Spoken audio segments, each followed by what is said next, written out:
संज्ञा। तो संज्ञा किसे कहते हैं? किसी व्यक्ति, वस्तु, स्थान, जाति या पदार्थ का बोध होता है उसको हम लोग संज्ञा कहते हैं। जैसे मोहन, कुर्सी, अहमदाबाद, खुशी, और जाति में हम लिख सकते हैं किसी भी जाति का बोध हो, जैसे घोड़ा की एक जात होती है, ठीक है।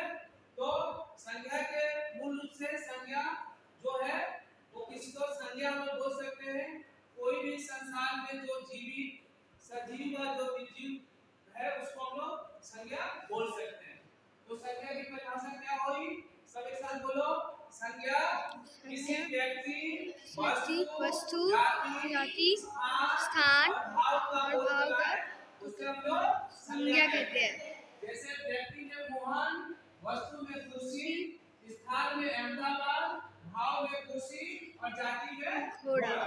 समझ में आया? इसके बाद देखो संज्ञा के प्रमुख तीन भेद होते हैं।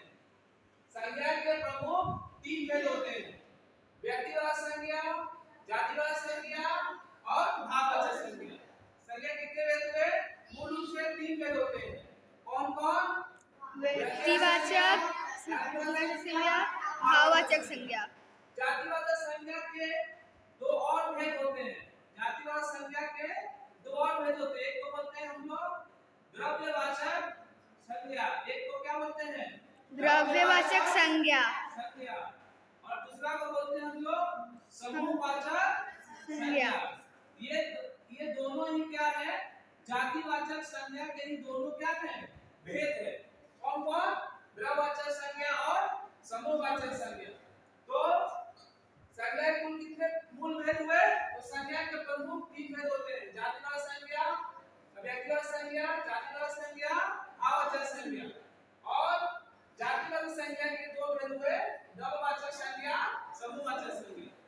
व्यक्तिवाचक संज्ञा मतलब जिससे किसी व्यक्ति विशेष, पदार्थ, वस्तु का जो बोध होता है तो उसको हम क्या बोलते हैं? व्यक्तिवाचक संज्ञा बोलते हैं। जैसे मोहन, कलकत्ता, ठीक, संसद भवन, ये सब क्या हुआ? व्यक्तिवाचक संज्ञा हुआ।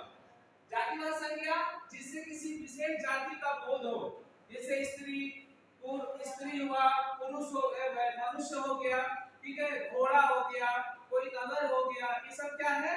जातिवाचक संज्ञा है। भाववाचक संज्ञा जिससे भाव का बोध होता है उसको हम क्या बोलते हैं? भाववाचक संज्ञा बोलते हैं। जैसे खुशी, ठीक है, रोना, ठीक, खुशी, रोना और सब जो चीजें हैं ये सब क्या है? भाववाचक संज्ञा के रूप है।